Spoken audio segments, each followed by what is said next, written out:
Thank you for joining us today for the State of the Region Address, held for the first time in its history virtually in a place quite familiar to many of you, the region's council chambers. Before we get started, I would like to acknowledge that the land on which we have gathered today is the traditional territory of the Anishinaabe and Haudenosaunee people. We truly value the historic connections to this place, and along with the contributions of all Indigenous people in shaping our region, our province, and our country. Today's event is a collaborative effort between the Niagara Industrial Association, the Niagara Homebuilders Association, the Niagara Construction Association, and Chambers of Commerce from Grimsby, Lincoln, and Niagara-on-the-Lake. It is a privilege and honor to have worked on this event alongside you. We also would like to extend our thanks to the organizations and businesses who have made today possible. We couldn't do it without you.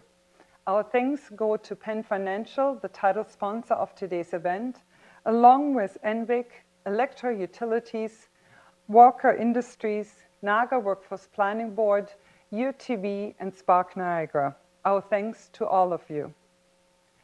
2020 marks the 50th anniversary of the region of Niagara, but likely it will never be remembered for that, but rather for the impact that COVID-19 has on our life. Times are uncertain, and it is clear that no government has all the answers. How will this pandemic change how we live, how we work, how our municipalities will function? How will it reshape our collective values and priorities across Niagara? It is critical for us to convene for events like we are holding today, to stretch our minds and to look at the possibilities and to redefine what the new normal will look like for Niagara. The decisions that we're going to make in the weeks to come and in the months to come will be the foundation of our economic recovery, and it has never been more important than it is at this time. To start out, here is a brief message from Penn Financial. The truly local commitment is the heart and soul of their philosophy, as they believe the prosperity of their members and their community go hand in hand, and we couldn't agree more. Good morning. On behalf of Penn Financial Credit Union, it's our sincere pleasure to once again be supporting the annual State of the Region address, where later our chair, Jim Bradley, will be giving his annual update to the Niagara community. I'd first like to also thank the GNCC and the various other business associations who continue to support this event, but also continue to provide great value add to the membership they serve. It goes without saying that 2020 has been a challenge. And while we're optimistic that the future and the economic prosperity is looking brighter as we move forward, we'd be naive to think we aren't going to feel the effects and ramifications of the COVID-19 pandemic for years to come. And that's why it's more critical than ever for a collective commitment to support our local communities. And whether that means buying local, employing local, or supporting local events such as this today, it's become crucial. And we have to move forward in a collective way so we can build a stronger Niagara. Penn Financial's truly local commitment is the heart and soul of our values-based banking model. We continue to believe that the prosperity of our members and our communities is linked. We feel that this message is more relevant now than ever, and we hope the video we're about to show you will actually inspire you to do the same. And so as a collective group, we can help prosper Niagara, move forward together, and improve the lives and strengthen the communities we all live in. So thank you very much for this opportunity.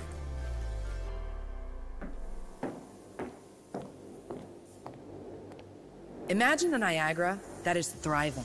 A Niagara where every employee earns a living wage, not a minimum wage. A Niagara where companies choose to work alongside local, like-minded talent. Eating local, buying local, hiring local, partnering local, banking local, supporting each other. Where the place you keep your money cares about where you live. At Penn Financial, we believe in Niagara so much that we are committed to putting our money where our mouth is. Sure, we offer banking and financial solutions, but we also believe that the prosperity of our members and our community go hand in hand. We weave socially responsible responsible ideas into the services we offer, strengthening the fabric of our community, like our community ATM, where every withdrawal equals a donation to a local organization. Our truly local commitment is to reinvest 10% of our pre-tax profits back into Niagara, addressing challenges like mental health, poverty, and homelessness. We offer free space, like our beautiful community room, where local organizations can collaborate, cooperate, and create. And that's because when it comes to relationships, it's never just about the money. It's about pursuing long-term philanthropic relationships with like-minded people to bring positive change in Niagara. We are genuinely interested in grassroots efforts that change lives and bring a sense of pride back into our community. We look for opportunities to share our knowledge, to volunteer, to provide sponsorship. We work with organizations to tackle barriers to success through initiatives like our financial literacy classes. It's not about us, it's about you, about your families and your neighborhoods. At Penn Financial, a living wage is our minimum wage. This is one of the ways we are helping to alleviate poverty in Niagara, and we encourage all of Niagara to join us. It takes courage to be different, and we are doing everything we can to transform the way that banking is done. Our truly local, values-based credit union welcomes everyone who believes that together we get what we give.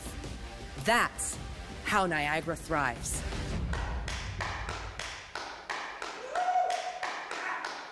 Thanks. Thanks, Jim. We have more people coming, I think. All right. Okay.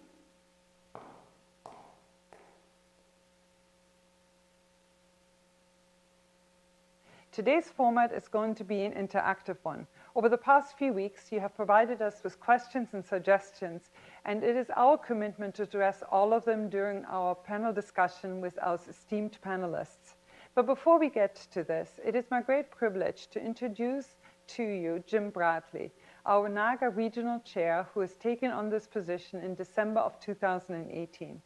Prior to that, he has served as the St. Catharines City Councillor, as well as for 41 years as a member of the Provincial Parliament. Ladies and gentlemen, Chair Jim Bradley.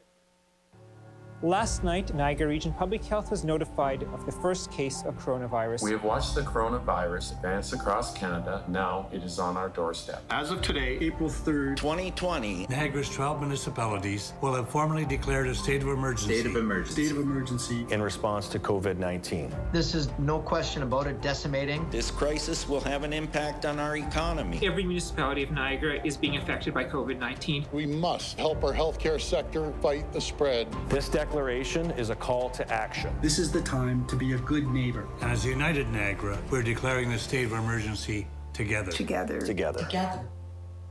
Niagara is going through a rough time right now. We have all made sacrifices. Things we once took for granted, things like a simple handshake or a night out with friends, have been put aside. Businesses have changed the way they offer services. Some have closed for a while, some forever. Workers have lost jobs, and families and loved ones have been separated. But these sacrifices have not been in vain. We have succeeded in flattening the curve, and in doing so, we've shown ourselves and the world what Niagara is capable of. Niagara is resilient, compassionate, innovative, caring, and together. We've come together to protect our seniors and to show our support for our healthcare heroes.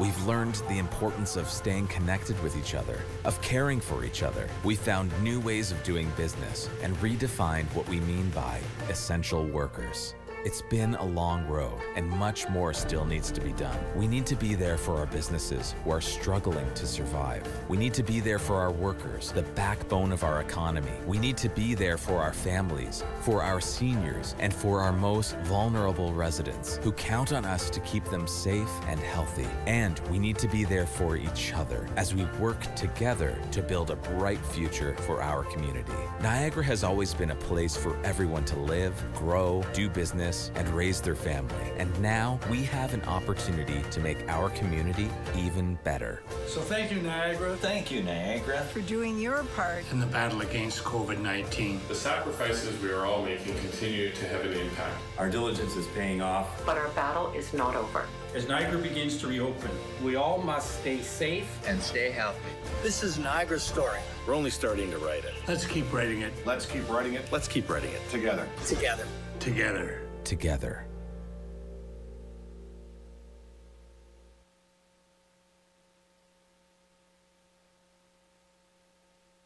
Good morning. I want to thank each of you for logging in today to participate in this virtual State of the Region.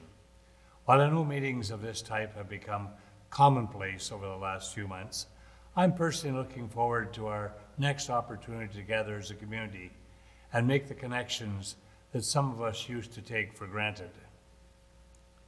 I also want to thank the Greater Niagara Chamber of Commerce and all of today's sponsors for making the event possible.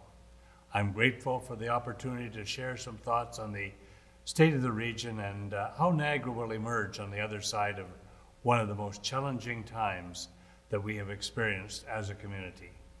Finally, I want to thank Dr. Mustafa Hirji, the region's Acting Medical Officer of Health, and Ron Tripp, the region's Acting Chief Administrative Officer, for joining me as part of the discussion panel. I'm looking forward to addressing the questions from the Chamber's membership. I want to begin my remarks today by addressing the impact COVID-19 has had on our economy, our public health systems, and most importantly, our people. Many businesses are struggling to keep the lights on and remain shut, and revenues are down. And unfortunately, we all know businesses who paid the even larger sacrifice to keep the community safe and will never reopen after the pandemic is over. Based on the research conducted by Niagara Region Economic Development, it is projected that the pandemic will result in almost $16 billion in lost revenues by the end of December, should conditions not improve. Stats Canada research suggests that more than 35,000 jobs were lost over the last 3 months. But given the census catchment area that we happen to be in, we can be confident that the number is larger. Early projections are suggesting that Niagara's GDP could shrink by as much as 40% due to COVID-19 if conditions do not start to improve immediately. In a recently completed survey, 1 in 3 Niagara businesses reported they're at permanent risk of closure. The provincial announcement that Niagara can move to Stage 2 starting tonight at midnight is a positive step forward, and I'm hopeful it will start to right the economic ship across the region. Areas such as Hamilton, Peel, Halton, and Durham, and London are all faring slightly better than Niagara when it comes to unemployment. It is fair to point to Niagara's tourism sector as one of the driving factors for our challenges. It is this tourism sector that makes us unique and may continue to have unique challenges even as restrictions are lifted.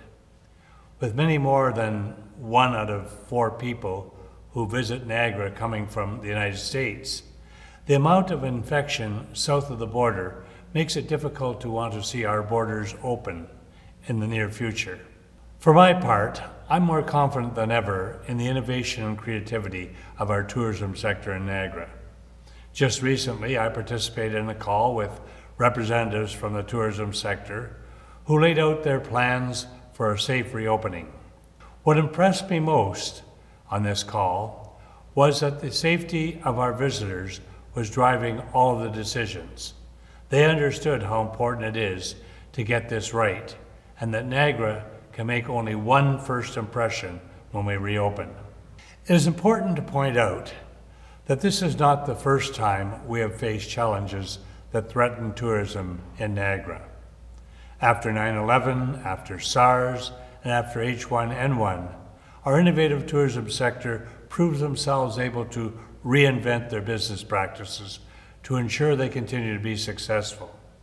We have confronted challenges before, and just as we always do, Niagara will emerge stronger on the other side. Another area deeply impacted by COVID-19 has been our frontline healthcare professionals and public health staff. These individuals have been working around the clock for the last 3 months to ensure Niagara is as safe and healthy as can be during global pandemic. In long-term care homes, nurses, personal support workers, dietary professionals, and a host of other dedicated staff have been working under high-stress situations to manage outbreaks and keep the most vulnerable in our community safe. At the region's 8 long-term care homes, hundreds of staff from every regional department have been redeployed to ensure we're doing everything possible to keep our seniors healthy. COVID-19 has also required us to rethink what constitutes an essential worker in our community. 3 months ago, many would not have considered those who work at grocery stores, restaurants, gas stations, pharmacies, post offices, newsrooms, landfills, farms, and construction sites as individuals who are absolutely essential to keeping our society functioning. These individuals, some of whom make a modest wage, continue to do their job in the midst of a global pandemic simply because it needed to be done. It is my hope that we have all learned the important role that these workers play in our lives.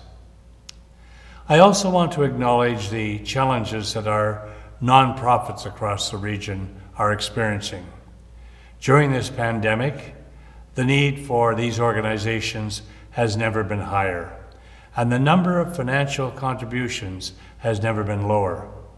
I was pleased to see relief coming from the federal government to support these vital organizations, and I want to thank Niagara's residents who during this time dug deep into their wallets to ensure our not-for-profit organizations could continue to operate during the COVID-19 crisis. And with food availability and security becoming a growing concern, the importance of the agricultural sector in Niagara is even more evident. The economic importance of the sector should never be underestimated as we start to plan for the future. Over the past few weeks, the idea of amalgamation has been raised again as one possible solution to find savings as we start to recover from COVID-19. While there are a number of different opinions on this topic, I can tell you that the provincial governance review revealed a number of areas where we could find efficiencies through the streamlining of certain services. I also want to note that after a very extensive review, including hearings and research conducted by 2 highly regarded advisors, the Ontario government chose not to move in this direction. We believe the region has a role to play in the coordination of any potential changes to service delivery, and there are real opportunities for more shared services across Niagara that may result in a better use of resources and effective use of tax dollars. Many in our community may not be aware that there's already a great practice of shared services between the region's 12 municipalities in areas such as human resources, procurement, and IT. And I believe there are likely more opportunities worth exploring. Components of land use planning, economic development, and other corporate services may also be considered as candidates. But I would be cautious of rushing into any of these service delivery changes without proper study and consideration.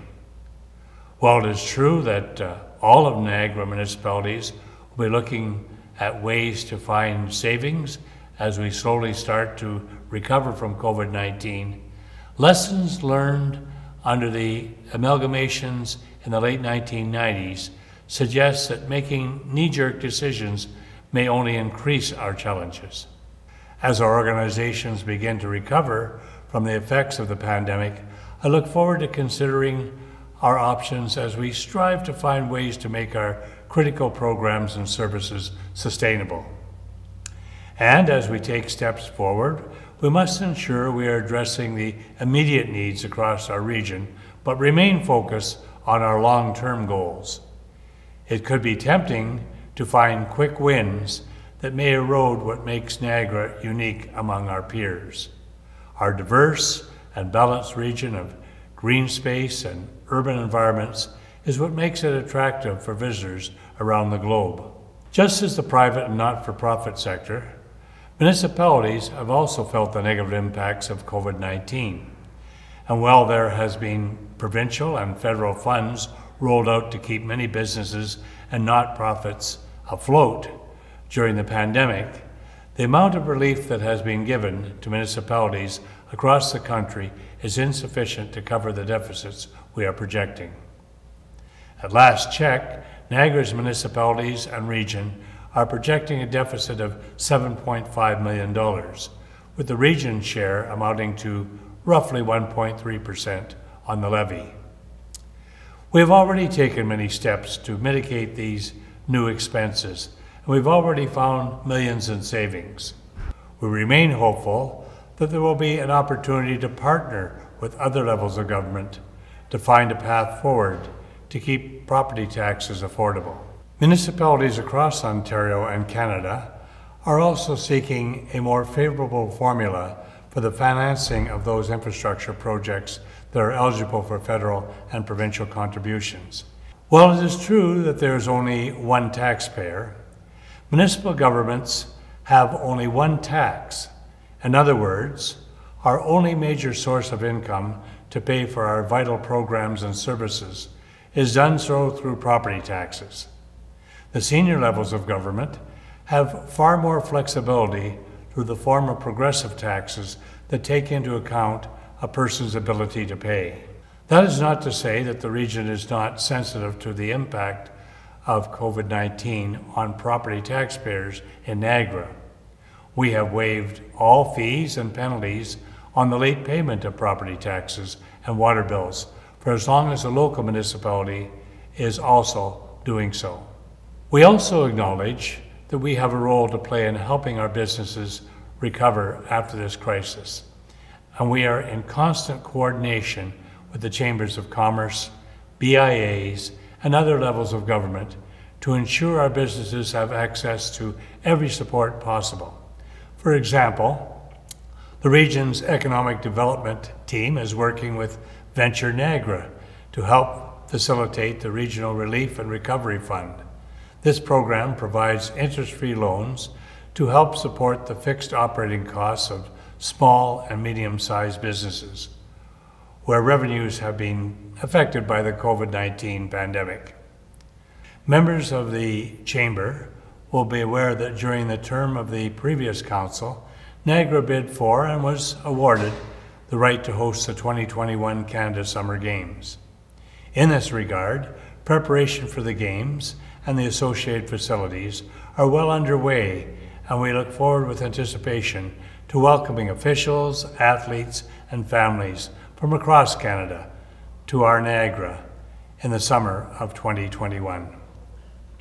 As part of our economic recovery, regional staff continue to work in cooperation and coordination with Metrolinx on the implementation of GO train service for our own Niagara, with our ultimate goal of securing hourly commuter service at the earliest opportunity.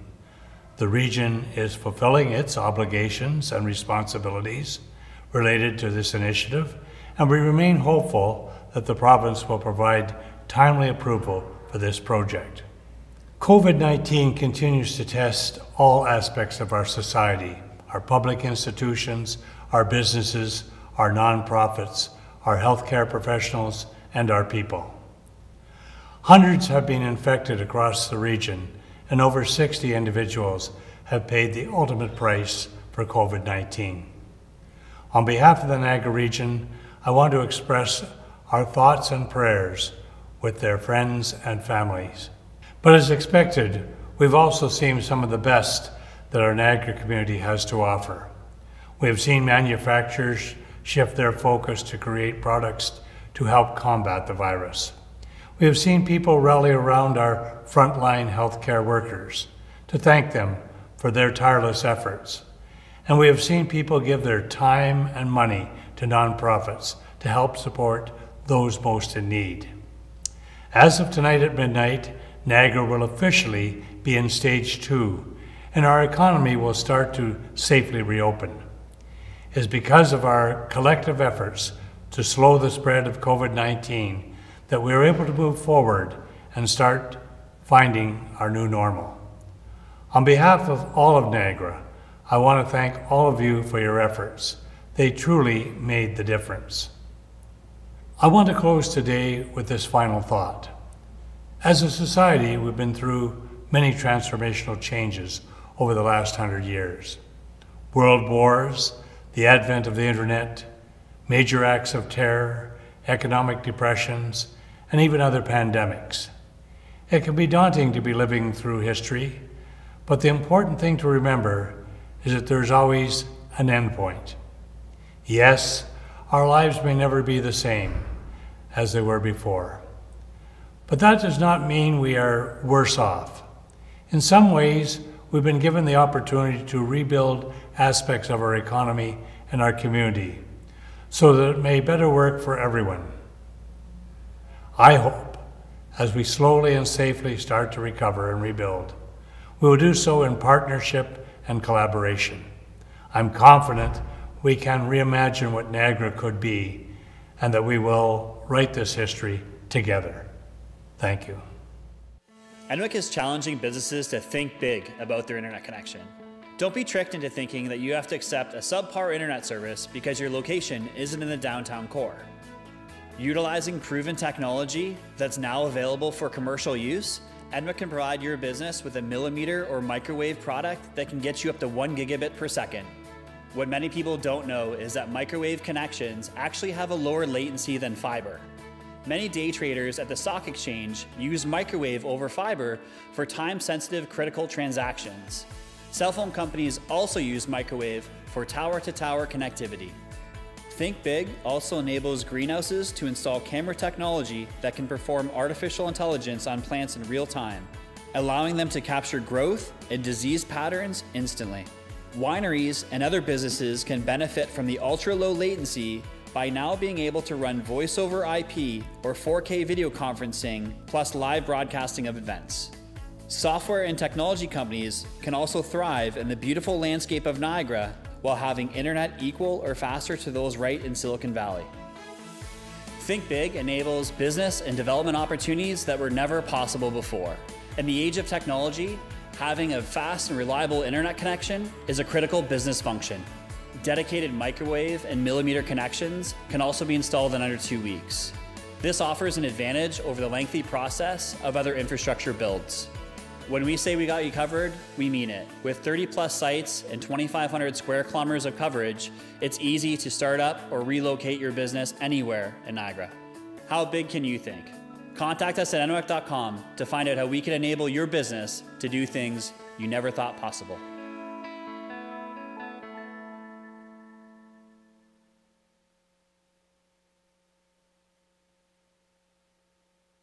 Hey everyone, Scott Holmes, CEO of NWIC. Hope everyone is doing well in the GNCC. Last few months have been obviously a new normal for many of us, working from home, working with kids running around. It's been no different over here at NWIC. There's been a little bit heightened requirements for internet access, kind of right up there with toilet paper and hand sanitizer. Earlier this year, we launched our Think Big campaign, which was providing dedicated internet access to businesses in remote areas. The pandemic has obviously been a big concern for internet. We've had a lot of businesses that need to increase their connectivity due to people working from home, file sharing, telephone access, all those great things. We've been fortunate to be able to react quickly to this and help businesses out. If you or your business is needing faster access and you're off the grid of main fiber, please feel free to reach out to us. We are here to help. We hope things return to normal, our business is normal in the near future, and we look forward to connecting with you. Hope you guys are all having a great day. Thank you very much, Chair Bradley, and thank you to all of our sponsors and participating business associations and chambers who made today possible. There's a saying that when times are good, it's easy to run a business, but it's during times of a crisis that we actually earn our stripes. And with all confidence, I can say that every single Niagara business and organization is currently earning their stripes. But some of the things that have been extremely encouraging for us is the sense that actually the level of collaboration that we have seen between all levels of government, but also between the private and public sector. And secondly, another aspect has been the speed at which decisions have been made to actually in support of all those who are mostly in need of it. And that speed we have never seen in beforehand. And lastly, the innovation and creativity that we've seen from all sectors, not only in an effort to also to flatten the curve, but also in an effort to ensure that we have actually and are going to recover our economy from this crisis. It is in that spirit that we have gathered here today in finding and defining our new normal. We're not only looking at going back to what maybe 2019 looked like and saying that's what we're aiming for, but I think we have the opportunity here to truly define what the new normal looks like and to be courageous in the decisions that we're making. We have been encouraged that for today's State of the Region, we have 400 participants that are with us. This event is being streamed live on the region's YouTube channel, as well as GNCC's YouTube channel, as well as through GNCC's Facebook Live. We really appreciate all of you being with us this morning. But in addition, over the past few weeks, we have received your comments and your questions, and we have never, for any one of our webinars or video conferences that we have been holding over the last 4 months, have received more questions that have come forward. It speaks to how significantly important the decisions are that are being made by our regional government, and we're really pleased about that, and thank you for that. When I take a look at all the questions that have been submitted, we can place them into two categories. The one category is looking at saying, like, what are the facts? What's the reality of this picture? What does it look like? And we are fortunate in the address by Chair Bradley that he actually touched on many of those facts that are there, and we'll dive further into them. And the second aspect is that people are asking, how are we going to move forward? What can our municipalities, our regions do to ensure that we not only have a strong economy and a strong recovery, and that we will get to the place again where we'll see some economic growth, but also ensure that they have actually resilience when we take a look at the future. And for today's discussion, Chair Bradley is being joined by Dr. Hirji, the Acting Medical Officer of Health and Commissioner of Public Health and Emergency Services. He was appointed to this position in January of 2018. Dr. Hirji earned his MD from the University of Calgary and a Master's of Public Health from the University of Toronto. He's earned a special certificate in Public Health and Preventative Medicine from the Royal College of Physicians and Surgeons of Canada. His undergrad degrees include the engineering, physics, and political science, both from the University of Alberta. We're also being joined today by Tripp, the Acting Chief Administrative Officer for the Niagara Region. An engineer by trade, he attended the University of Waterloo's Civil Engineering program. To many around the region, he is well known as he has held a number of senior positions throughout the region. He was the Acting CEO for the town of Fort Erie, the Commissioner of Operations and Director of Transportation and Environmental Services for the City of St. Catharines, and the Commissioner of Public Works for the Niagara Region. Gentlemen, thank you very much for being with us this morning. So let's start out the discussions, and maybe we're going to start out with actually asking for a few more facts and data to give all of us actually a clear picture of what the situation is that we're facing here in Niagara. And if I can actually direct the first question to Chair Bradley. You had indicated in your speech the losses and financial hits that the Niagara region and the municipalities are going to experience. Municipalities across the nations are poised to take a significant financial hit due to lost revenues and also increased costs. In your address, you mentioned the projected shortfall of about $7.5 million. What will the shortfall mean for municipal services? What's the best case scenario? What's your worst case scenario if we're looking at it? And the second part of the question that has actually one of our attendees asked too is, how do we compare to other areas in Ontario and Canada? Chair Bradley? Well, thank you very much. This is not what we would have anticipated when we were starting out a few months ago, thinking about an address to the region, which was be called the State of the Region. We were in a very good economic situation at that time. Our unemployment rate had fallen to below 5%, which was quite amazing. There was a lot of economic activity. That changed abruptly when we were hit with COVID-19. We're looking now at probably revenue that would be lost in the about $16 billion in revenue lost to everybody in this part of the province of Ontario, and about a 40% drop in the GDP would be happening because of what we're confronting at the present time. About 35,000 jobs. So I suspect with our calculations and the calculations of the Chamber of Commerce, that indeed that was much higher than the 35,000 that we have estimated. So it's had a profound impact, and that impact has come extremely quickly. How do we compare with others? Well, because we are extremely reliant upon the tourism industry, and that's an important industry, by the way, in our area and all over the province and the country. But we are particularly reliant on that. We are a destination that people always want to come to. And therefore, our unemployment rate and the impact on our businesses would be even higher in that regard. What we always look at is we look at the worst case possible, and we hope for the best, and we work toward the best. But we have to be realistic. We've been confronted with a major impact on the local economy over which we had very little control. One of the pluses I must mention, Mishka, is the fact that we have been very careful here to follow the directions and instructions of health authorities. And that indeed has been the case in much of Ontario. I want to commend the Government of Ontario, for instance, for following that pattern, always ensuring that their decisions are made based on the experts in the field of healthcare and science, and resisting some of the pressure, which is understandable, but would have a profound negative impact if we were to cave into it. So I'm looking at a situation which I consider to be extremely serious, and we at the region consider to be that, and the local municipalities.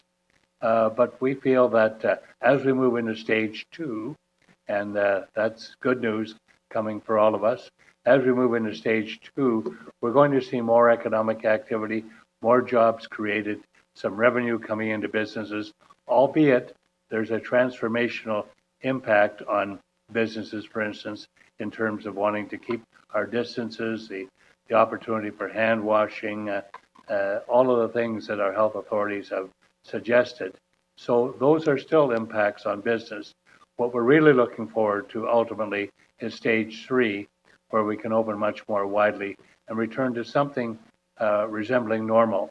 But as I won't scoop the medical officer of health, but as I'm sure he would tell you, because all medical officers of health are saying this, by following these rules, we've been able to reach the stage we are now. We would make a huge mistake, and that's happened, we can see in some states south of the border, a huge mistake if we started to abandon those cautions. So I'm cautiously optimistic as we move forward, but this is the most profound impact we've had on our local economy and maybe our provincial and federal economy in a long, long time. I couldn't agree actually more with it. Chair Bradley, there is a follow-up question that has come forward, and they're asking basically if the regional municipalities are experiencing a shortfall of $7.5 million, what does it mean to vital services like affordable housing, transit, cultural support, and other things? And I was wondering if you could just take a moment to expand on that. This will certainly skew the impact that we've had. There's no question. Affordable housing was something that we look forward to with a great deal of anticipation, moving on that homelessness and things of that nature.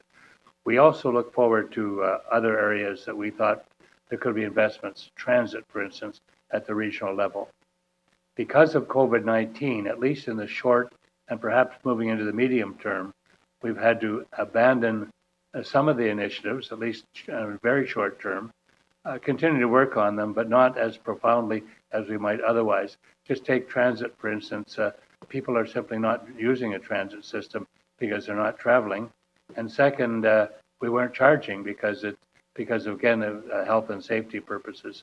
So we must have services that continue. Unlike local municipalities, and it's painful for them, but they can close arenas and libraries and parks and so on. The region has services which must continue: public health, social services, long-term care homes. We operate 8 of them, police, ambulance, water and sewer. All those things must continue. So that's why we see an impact on our, first of all, on our revenues, but second on our expenditures. But we have taken action, and I know that Ron later on will be able to tell you about some of the action we've taken to mitigate those circumstances, to make trimmings where necessary to put us in a better shape. So long term, it could be even more than $7.5 million, but at this time, that was our estimate, as I say earlier this week.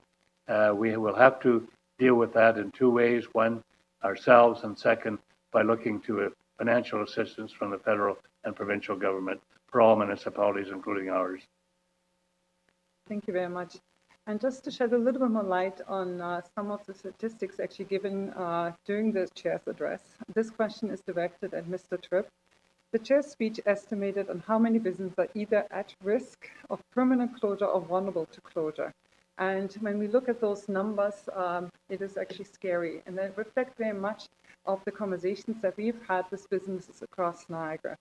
Can you give us a little bit of an insight of what it means if this would actually happen? The impact that it would have on Niagara if we would have 20 or 30% of our businesses closing? Mr. Tripp? Thank you, Mishka. I mean, in terms of direct impact, that analysis is ongoing, and it's actually analysis that's being done very collaboratively with our local municipalities. I meet with the CAOs of the 12 municipalities twice a week. It was more frequent in the beginning of this. One of the things we're very mindful of is in order to deliver the services that we must deliver, there's operating expenses. So the extent to which revenue comes in, whether it's tax levy, whether it's fees for water and wastewater, we're very closely monitoring that. And so far we haven't seen too much difficulty, but if there is a significant job loss, there is going to be an impact that negatively impacts folks' ability to pay those fees or taxes. So far we haven't hit that, and as we progress into the summer, we expect that to become more of a challenge. So we're in constant dialogue, and in fact we've, through both local council and regional council, we've established, for the most part, the waiving of any penalties associated with late payments to recognize folks that do have challenges. But monitoring and balancing the risk, or I guess the shortfall in revenue at both the local level and the regional level, but our need to actually continue operations. So should there be significant job loss or significant closure of business, that certainly could have an impact on the funding that comes into the region and the local municipalities and the ability to deliver services. And then also part of that analysis is an ongoing establishment or confirmation of what is truly essential, the services that we absolutely have to provide. And the chair spoke to some of that from the regional level. And at the local level, there's an ongoing exercise of, say, Parks and Rec or community services. Do we have the revenue and the funding necessary to provide those services? Thank you very much. And this question is actually for Dr. Hirji. Over the past 2 weeks, initially we wanted to be part of stage 2, probably a week before it has been announced. But one of the things that has become clear and where to businesses is the lack of understanding of what the criteria is, what made us and allowed us to move from stage 1 to stage 2, probably the same as what do we need to have in place to move to stage 3. And I was wondering if you could give us a little bit of insight to the criteria and a bit more transparency and understanding of that particular process, because one of the things we want to make sure is that we are successful as being in stage 2 so that we don't go back to stage 1. Dr. Hirji? Okay, so thank you for the question, and thank you to the GNCC for inviting me to be a part of this panel. The decisions around moving from stage 1 to stage 2 and then eventually to stage 3 and onwards from there are actually decisions going to be made by the province. And they've really highlighted 4 sets of criteria. And I'll just take a moment before I go into that to kind of frame the broader approach here that the province is following. I think what our province has recognized is that the reason COVID-19 is able to spread through our population and cause harm is because it's a new virus that we have no immunity to in the population. And until we have that immunity or we have a very effective treatment to keep it in check, it is always going to be possible for that virus to come back and spread through our population. And so we're always going to need some kind of measures in place to keep it tamped down. A few moments ago, the chair alluded to some states south of the border that have been very quick to reopen their economies, and they are now seeing surges of cases coming back because, of course, the virus is just going to start to circulate again when you take away the measures that have helped keep it suppressed the last little while. So what's happening here in Ontario is a more careful, measured approach, where the province wants to slowly lift the restrictions, see what happens, see if everything else that we're doing can continue to keep things under control. Things like all of the voluntarily physical distancing we're doing, the hand washing that we've been encouraging people to do, wearing of face coverings that we are advising people to do when they can't keep distance from others, the testing, contact follow-up, contact tracing, and isolating of people to stop chains of transmission that we do here in local public health, seeing if those measures are enough to continue to contain things as we lift restrictions, and if so, we can keep lifting restrictions and find that point where we can find that balance where we can keep infections from spreading, but we're able to have as much economic freedom as possible. And so the province is slowly moving along that continuum, seeing how well we do, and then figuring out if we can take the next step. And so how they're making those decisions are really by looking at 4 sets of criteria. First off, obviously, is they're looking at what is happening with the number of cases in your geographic region. Are the number of cases going up? Are they holding steady? Obviously, you want them holding steady or even ideally heading downwards, and that's going to give you license to hopefully continue moving through stages and reopening. The second part they're looking for, of course, is if public health is supposed to be following up with cases and tamping down on chains of transmission by finding the contacts and isolating them, you want there to be enough public health capacity. So they're looking to see that at the level of transmission that currently is, does public health have enough capacity to keep going? And of course, right now we do, hence why we moved to stage 3. The third element is the province is looking at what is the hospital capacity like. If you do have that surge of cases, people do become ill, they do need to be hospitalized, if they need to go to ICUs on ventilators, is that hospital capacity there to really protect them and make them, give them the best chance of surviving that illness? And of course, right now we have that capacity in Niagara, which has allowed us to move to stage 2. And finally, the province is looking at testing capacity to make sure that as people become ill, we are able to test them, we're able to find those cases, because that leads into the public health follow-up of isolating those cases, doing the contact tracing, isolating those and stopping those chains of transmission. So it's those 4 sets of indicators that the province is looking at. The final element here is the province is also mindful that no part of Niagara is completely separate from others, and I think we know that most acutely of any others, given our strong tourist industry, that people do travel around the province. And so what the province is also looking at is not just whether things are looking good in your area, but what are they looking like in nearby areas where people might travel from, so that we can make decisions based on a population that might be mobile within those areas, but we know that that entire area is ready to move forward. So unfortunately, a week and a half ago, Niagara wasn't quite at that stage, given we had a local outbreak and given our neighboring regions had some increase in cases locally. Fortunately, those were all short-lived and everything came into alignment for this week, and so we're fortunately moving to stage 2 tomorrow. Thank you very much, Dr. Hirji. Mr. Tripp, this question is probably for you. And one of the things is that organizations and businesses across Niagara needed to conduct their business differently than what they've done beforehand. It happened in the middle of March, and I think as businesses are moving forward, it will not look the same. And the question has come forward by a number of business owners locally, and they're asking, how has this impacted vital departments within the region, and what are you doing differently? So thank you again for the question, Mishka. So since mid-March, and at a very rapid pace, we've redesigned many of the ways that we do business and deliver services. As I stated, as well as the chair, probably 85% of what we do at the region cannot stop. It still needs to continue, whether it's police, EMS, water, wastewater, our homes, community services. In fact, in some areas, community services as well as public health, there's an increased need right now. We've restructured to be in response to COVID and meet that need. So service delivery, I can very proudly say, is continuing where it has to in essential services. We've looked at how we do that in terms of physical distancing and protection of our workers and protection of the public. So we've made modifications along the way.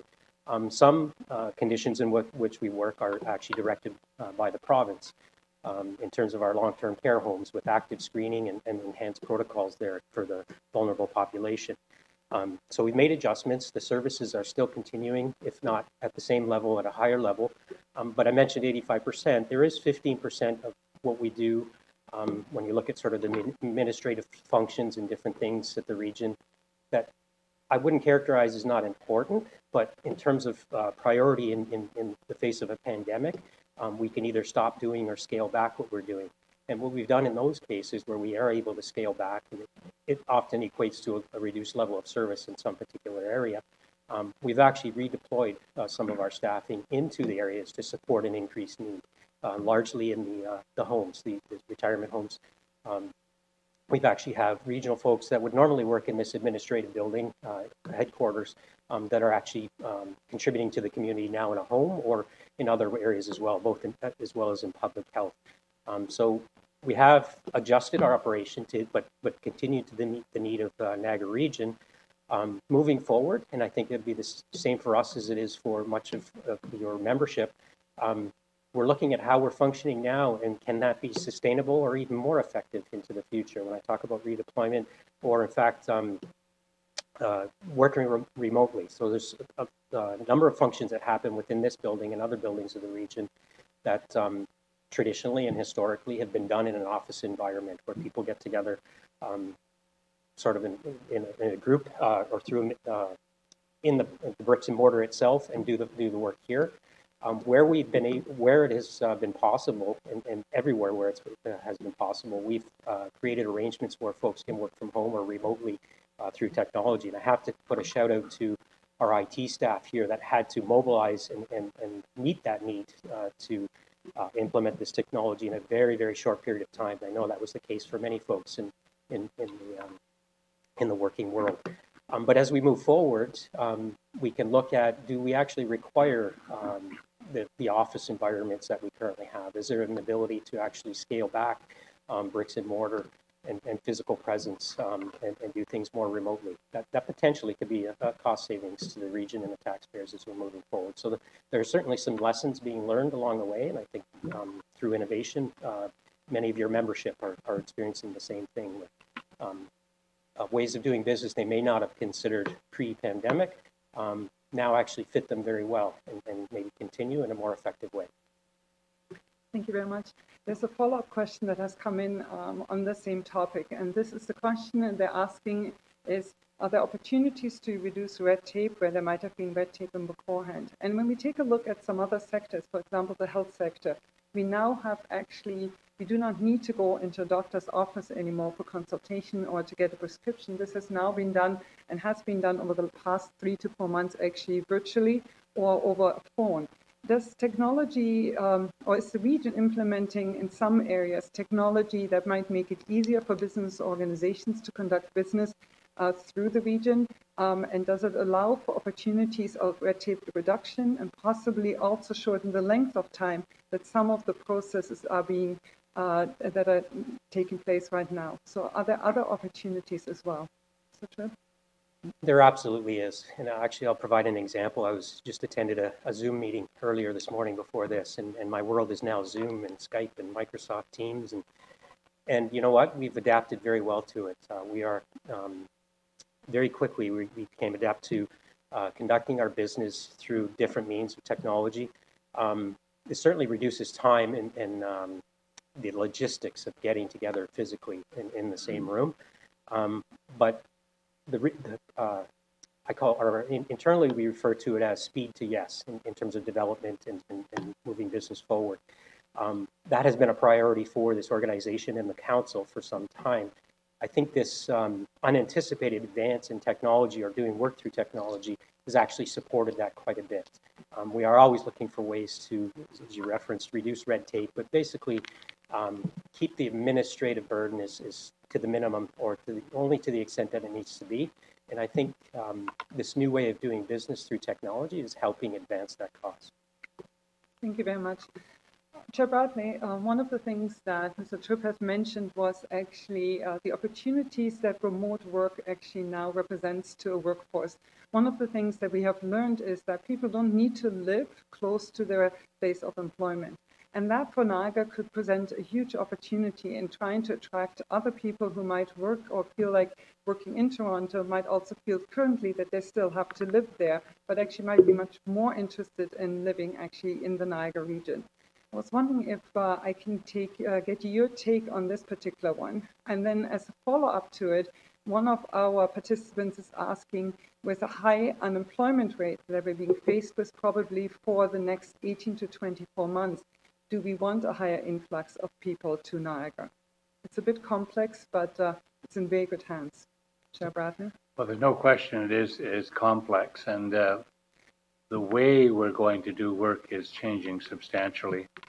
At a meeting of the mayors and regional chairs last year, in fact, there was a report that was brought forward by, in this case, an individual from Peel, which talked exactly about that.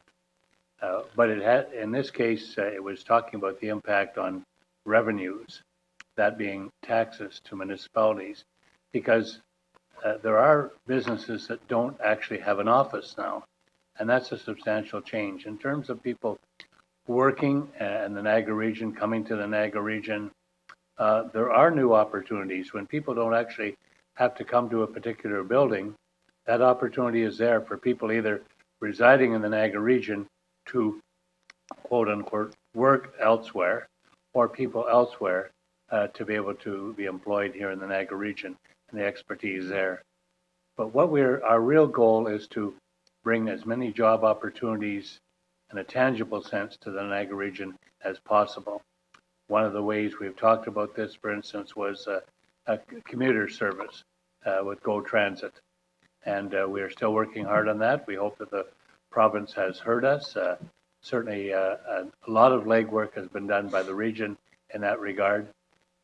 So that's going to be extremely helpful, because there are many, not only people from Niagara who may work elsewhere but reside here, but a number of people who work elsewhere, live elsewhere, who would be working here in Niagara. And we see this particularly in households where there are 2 or 3 individuals, let's say 2 individuals, working, perhaps living in Burlington, and one working in Toronto, one working in Niagara. So all those kinds of things will change, and it's going to need the input of experts in the field to tell us how best we can do that, because we do not want a high unemployment rate in this region. As I mentioned earlier, we were delighted when we got below 5%.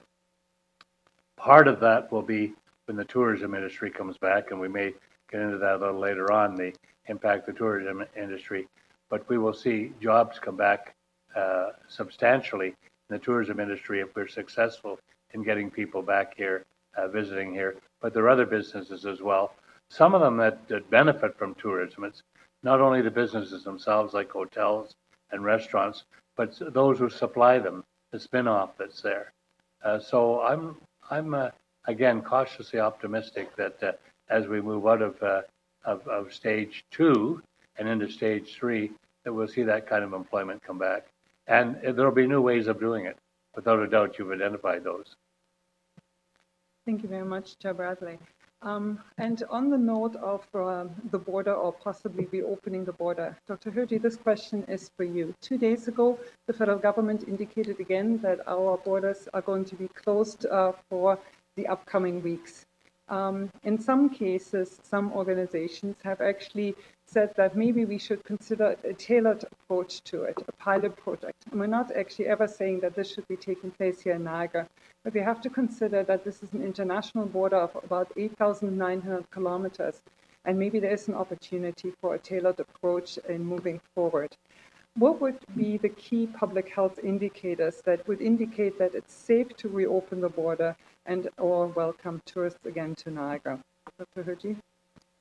Yeah, this is, I think, a really important question. And, I just want to start off really by maybe framing a couple of the key concepts here. So, I think this question gets to the balance of health versus the economy.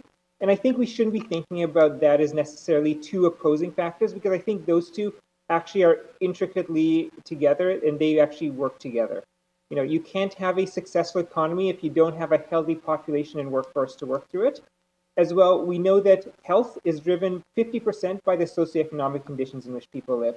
So a healthy economy keeps people healthy. And so we really want to somehow have both of them working together moving forward. When we're thinking about travel and we're thinking about people crossing borders, you know, I think it's important to think back to where we were a few months ago with COVID-19 was in other countries. And the risk to Canada was, of course, that people were going to travel and bring COVID-19 here. And of course, that's ultimately what happened.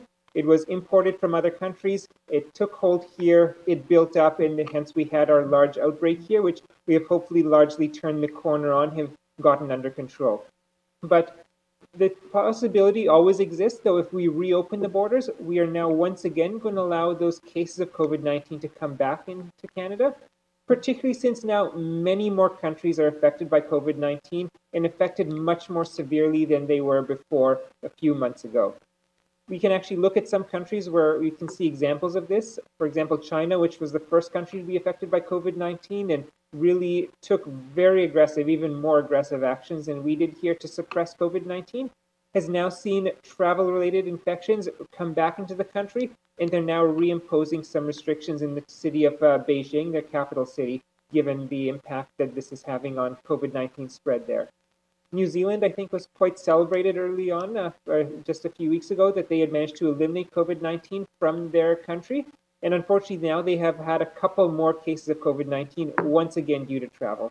And so I think that is always the risk that we're going to be facing in Canada, that as we reopen borders, if we have things well under control here, which seems to be the trajectory we're headed for, we're now going to put ourselves at risk for cases to come back from outside of the country and reestablish here, and we'll go back to where we were a few months ago. So I think the way to frame this question isn't when it's going to be safe to open the border and let travel and tourism recommence. I think it's looking for how can we find a way to welcome tourism in the most safe way possible and try to find the balance of what we can do. And so I think that what we need to be doing is looking at how can we reorient our tourism industry towards perhaps the lowest risk travelers. And so I posit that perhaps the first place to look at is let's reorient our tourism industry to focus on other Ontarians. Lots of Ontarians have been living under lockdown, probably are very much wanting to get out and about. This could be a way we can welcome them. We know things are relatively well under control in Ontario. We don't have to worry about international travel and travel from hotspots around the world. So that's perhaps the first place we can start.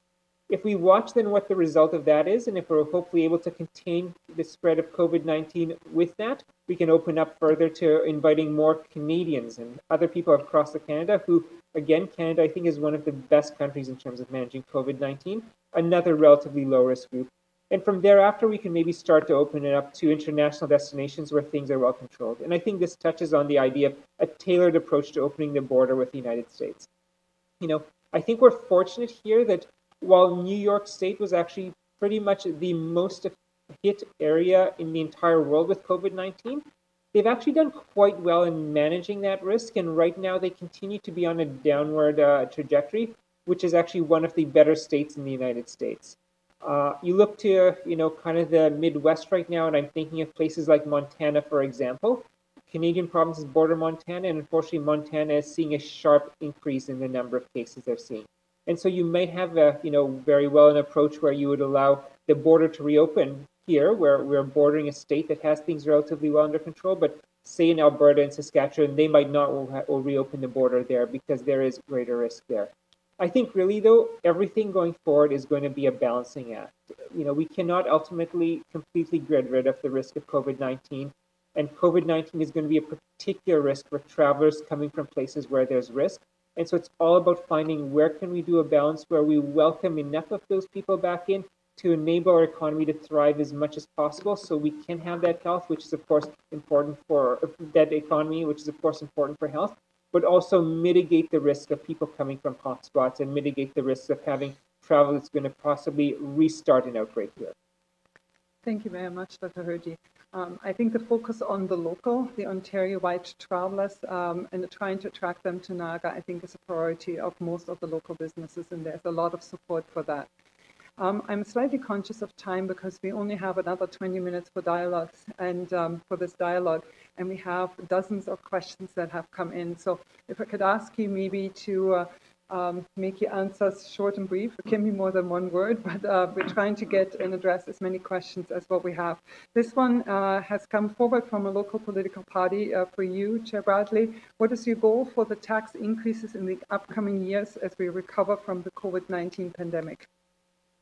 Our goal is, as a council, because it is a decision of the entire council of the Regional Municipality of Niagara, is to keep as low a tax increase as possible. Part of that, we believe, can be achieved by securing short-term and medium-term assistance from the federal and provincial government, and through the Association of Municipalities of Ontario, through the Canadian Municipalities Association, which is FCM, and through others. We have made a case, I think a very compelling case, to both the federal and provincial government to assist us so we're able to keep that cost down. I have spoken personally as well to Steve Clark, who is the Minister of Municipal Affairs and Housing, and made a compelling case, I think, for Niagara, and indeed for all municipalities in Ontario, to receive some considerable assistance financially from the provincial government. We've also been in conversation, all of us on council, with our local MPs and MPPs, and I'm sure that's happening across the province and the country. So a lot of that, the major factor is going to be how much assistance we get, because in these circumstances, we do not want to see a drastic increase in taxes, yet our costs are going up and our revenues are down. That is why we have to make that case, and there's been a lot of support for that, editorially and otherwise as well. Thank you very much. Mr. Tripp, a number of professional planners and urban designers have asked this question, and it relates to the conversation we just had with Dr. Hirji. How do you see binational relationships changing in the pandemic and post-pandemic times? I think from a commerce perspective, I don't see a lot of change, although the border is closed to tourism. Like, certainly the tourism industry is impacted, but in terms of our potential for growth and development within Niagara, and however that is translated across the border, I think we're still very well positioned. The way we do business is changing, just in terms of physically and how we conduct our business. But I think the value proposition here in Niagara for growth and development and investment is still the same. We're just really modifying how we do business. Thank you very much. Dr. Hirji, what steps are public health taking to limit the impact of a second COVID-19 outbreak? So I think looking broadly, not just at us locally in public health, there's really a three-part strategy that's being followed. First is we want to stop the infiltration and importation of cases elsewhere, hence the travel restrictions that we just talked a little bit about. The second part is trying to suppress the potential for infection to spread, which is really about the physical distancing that we've talked about, wearing of face coverings being some of the voluntary measures to do that, and then some of the involuntary measures, of course, have been the restrictions on businesses and the economy that the government has imposed. And then the final part of the strategy is to chase after the chains of transmission, which is what we do in local public health, find cases, find their contacts, isolate them so that infection can't transmit any further. I think going forward, those are going to remain what we're going to focus on, but hopefully there'll be a little bit of a rebalancing of that, where we can rely less on restrictions on our economy and possibly even restrictions on travel, and rely more on the work we are doing in local public health in terms of following up cases, isolating contacts, as well as relying on voluntary behaviors by everybody, where they continue to keep 2 meters distance from others, wash their hands frequently, wear face coverings when they're not able to keep distance, as well as making sure they get tested when they're ill. And really, I think that's going to be the emphasis going forward, to really try and encourage as much of that voluntary action as possible, so we can rely less on really restrictions that are imposed upon our economy and society. Thank you very much. And I have to actually say I've been really pleased with the business community and how they have actually followed the guidelines, the local guidelines, the provincial and the federal health guidelines that have been moved forward. So it's been really, really good to see. Chair Bradley, this particular question is for you, and it's a two-part question. It has to do with our post-secondary institutions. They're going through significant changes with online learning being much more of a critical aspect of delivering their curriculum. How do you see Niagara College and Brock University assisting the region with the recovery from COVID-19? And has the region done a financial assessment on the impact of possibly having less students here for the upcoming semester? Chair Bradley? They can play a significant role. They have the expertise, both in economics, certainly in promotion, in business, and so on. They have the expertise. To go to the question, however, how things are changing, if you look at the impact on regional and local transit alone, it is profound.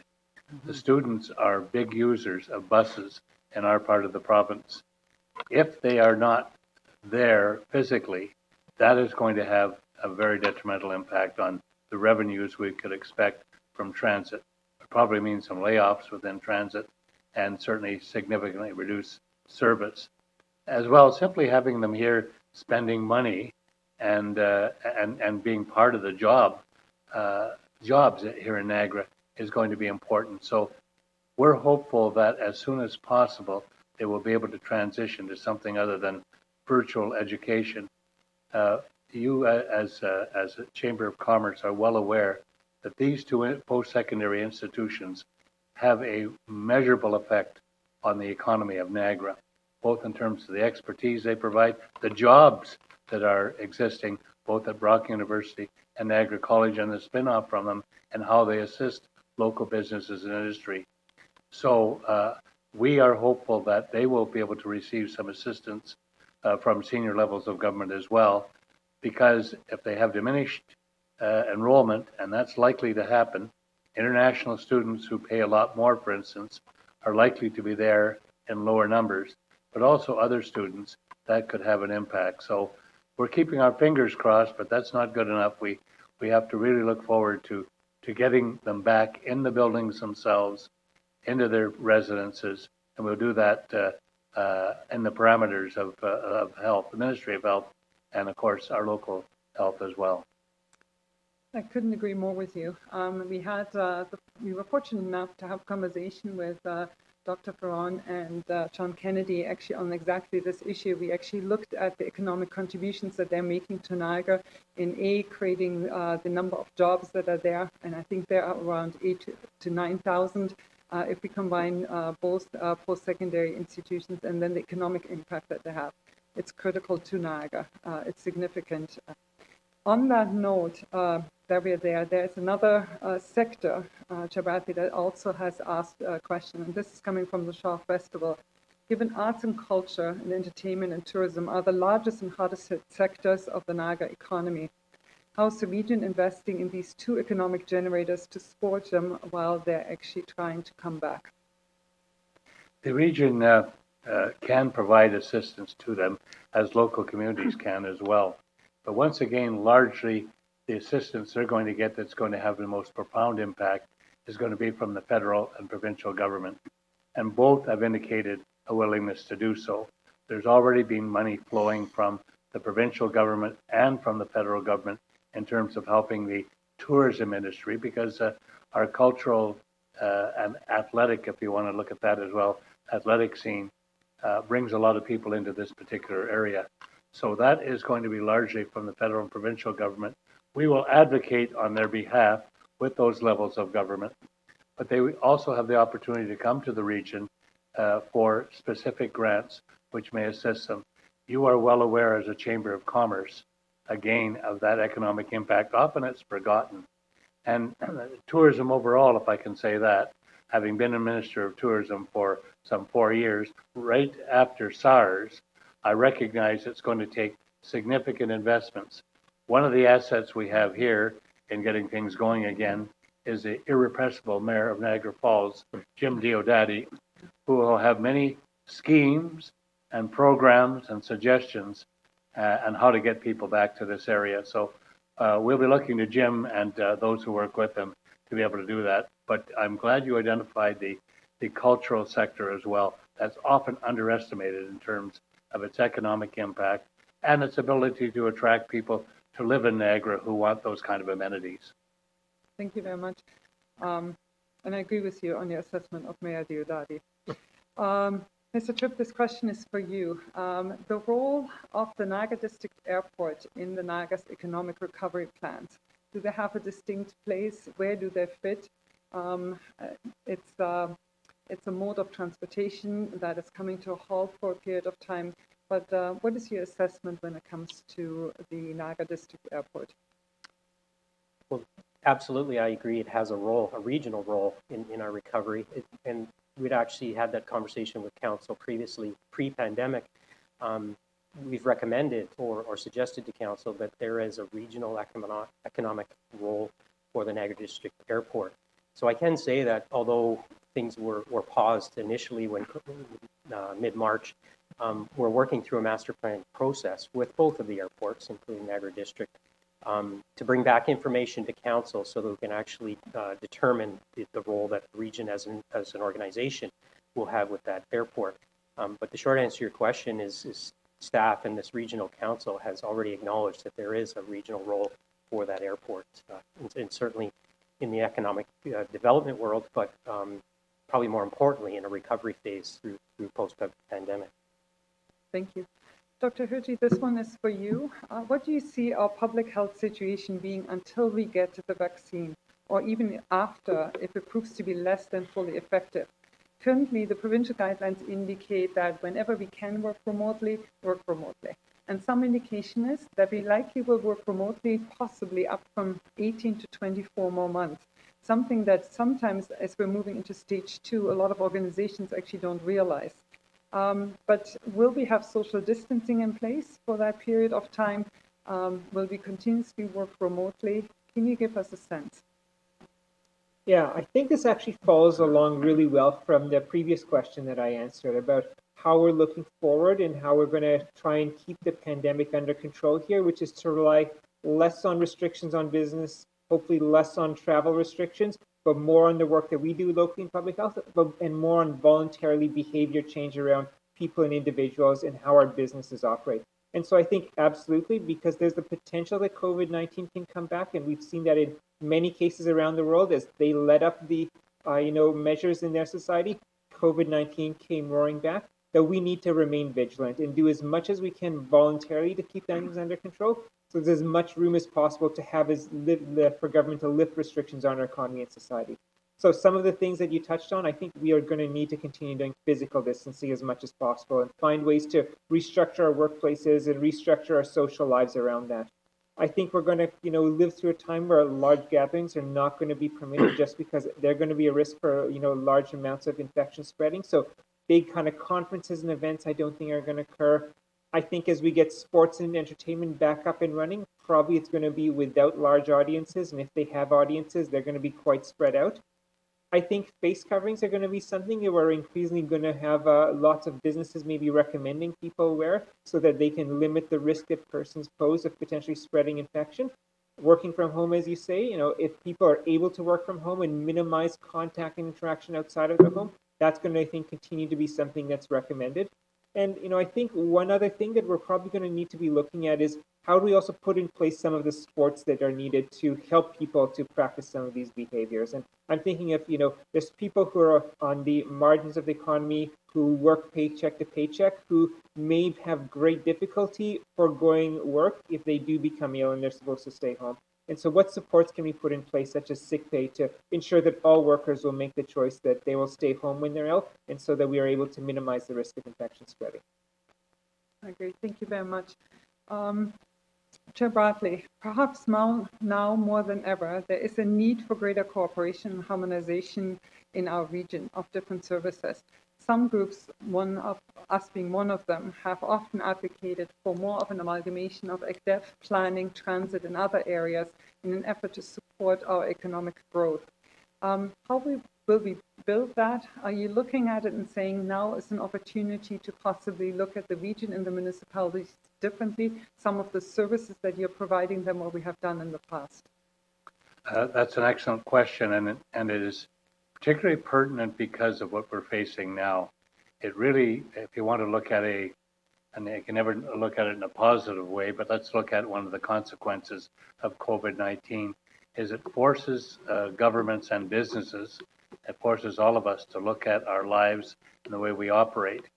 I've been very pleased to see our chief administrative officers meeting on an ongoing basis, our treasurers meeting together, our communications people. Indeed, we've had many conference calls with the mayors who are reporting in from many of the municipalities. There's a new level of cooperation, I think. I would never have predicted this from what I had heard before I came to the region, but a new level of cooperation that we're seeing among the heads of municipalities. We're seeing it amongst staff as well. And I believe you'll see services begin to evolve. Certainly we at the region can be very helpful in a lot of the back office services. I mentioned we deal with IT and others. So we think that there can be a greater degree of cooperation and a greater degree of integration of those services so we can be even more efficient. And I think that'll be appreciated by the business community in particular. Yeah, I appreciate that. And you're absolutely right. The level of collaboration and cooperation that we have seen has been unprecedented and has been something that is extremely welcomed from everyone. Mr. Tripp, this question is from you. It comes from the Grimsby Chamber. We have seen a tremendous amount of innovation from local businesses adapting to an unprecedented environment. What is the key positive takeaway for you, and how do we maintain the momentum of change moving forward and keep from falling back into the way things were or whatever was yesterday's normal? Thank you, Mishka, for the question. And I think I touched on it earlier. Probably the key thing for us, just in the region of Niagara context as an organization, how we can be more effective delivering the services that we have to deliver. And those are frontline services, but also I'm going to look to the development area, planning and development. I referenced a meeting I had earlier today. We had folks from the GTA as well as local attending that meeting. We certainly went into that meeting with a very positive outlook, looking for solutions rather than a process to go through. And it was a very successful meeting. So we saved in terms of logistics of bringing people together through new means. I think because we are very sensitive to keeping our economic machine moving within Niagara, very open-minded in terms of how do we make this, how can we be the most solution-oriented as possible. So, I mean, there's lots of sort of hands-on frontline innovation that's come out from this. But I think just really the philosophy and the disposition of us as an organization to make things happen has been very positive.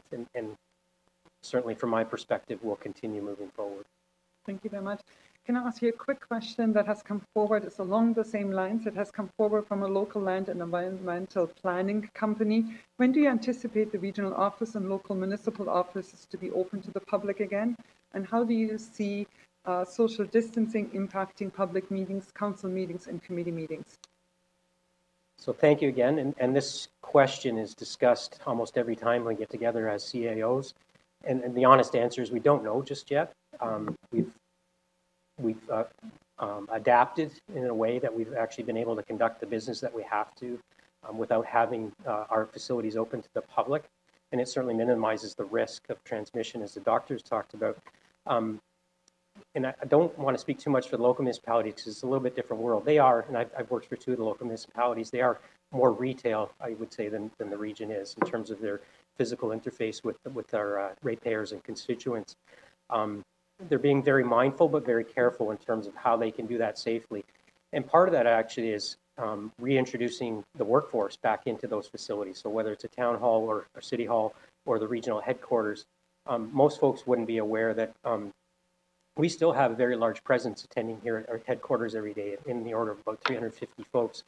The majority of those are actually public health staff of Dr. Hirji's, and they're doing the contact tracing in the call center and the case management.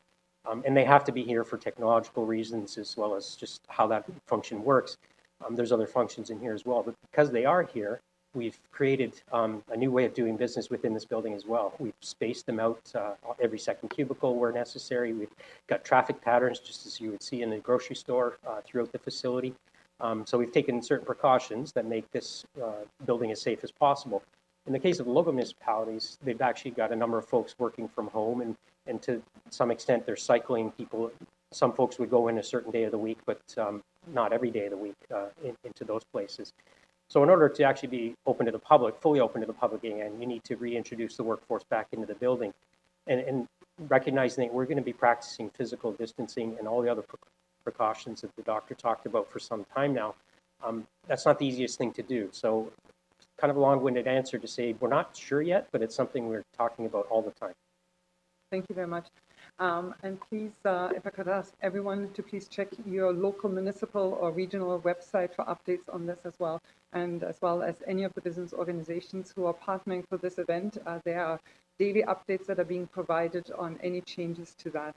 I'm going to give each of you, Chair Bradley and Dr. Hirji, just about a minute to answer the following question. So this one is for you, Chair. It's coming from a Vineland organization. Does the region have any insight into potential government economic stimulus funding programs that might support Niagara-based capital projects? And one of the ideas that this has come forward is that we often spoke, and you spoke about affordable housing, but are there some projects that we can look at that are shovel-ready that we would like to see some investment? And you have only 1 minute to answer this. I could say yes, and that may be sufficient in itself. No question about it. We're looking for those kinds of projects, particularly when we can work in cooperation with the federal and provincial government. As we get out of this particular economic circumstance we're in, there are going to be a lot of initiatives that are going to be required in terms of infrastructure. The answer is yes, overwhelmingly. We're very interested in getting moving quickly on that. Thank you very much. And from our perspective, we've always felt if we can tie it to the need for affordable housing in Niagara and transportation, I think that this region would be well served. Dr. Hirji, you have 45 seconds to answer this one. But with the global reporting of the pandemic, and all of us have been tuned into of what is happening all around the world, it can be sometimes difficult to filter out what applies to us in Niagara. How do we compare to other areas? So very quickly, I think some key elements for us is, of course, a lot of what we talked about here, which is we're a very tourist-dependent economy. So I think that has had a quite significant impact on us economically. I think that we're also a relatively more rural area, which creates a sort of natural physical distancing. And that has actually, I think, helped us get on top of COVID-19 much more easily than, say, for example, Toronto or Mississauga, which currently are going to remain in stage 1 for quite a bit of time yet. I'd say those are perhaps the two big elements where I think we differ quite a bit. Overall, though, I think we, along with much of Canada, have done a really good job of getting COVID-19 under control, and we're actually amongst the best in the world in that respect. Thank you so very much. And my thanks to you, Chair Bradley, Dr. Hirji, and Mr. Tripp. Thank you very much for being actually part of this. As I'm standing here, I see the importance of us to have a continuous dialogue. And although we only normally host the State of the Region once a year, I think that we have an opportunity as we're going through these difficult times to gather more often and to have an engaging dialogue between the business and public sector as what we've had today. In the end, we had 482 individuals that actually joined us today. So to our audience and all participants, thank you so very much for taking the last hour and a half to be with us. The State of the Region is a collaborative effort of business organizations, and I'm more than pleased to say that and give my thanks to the Niagara Construction Association, the Niagara Humboldt Association, the Niagara Industrial Association, as well as the Chambers of Commerce from Grimsby, Lincoln, and Niagara-on-the-Lake. It is a privilege and honor to work alongside you. And I also would like to extend our deepest thanks to the organizations that have made today possible. Thank you to our title sponsor, Penn Financial Credit Union. You do an amazing job in bringing members in the community together, and we really appreciate your truly local commitment. Along with the other sponsors, NVIC, Electro Utilities, Walker Industries, Niagara Workforce Planning Board, UTV, and Spark Niagara, we couldn't do it without you. This event has aired on YouTube and it was live on Facebook as well. But if you're interested in it, in the upcoming days, UTV will be actually showing the whole event as well.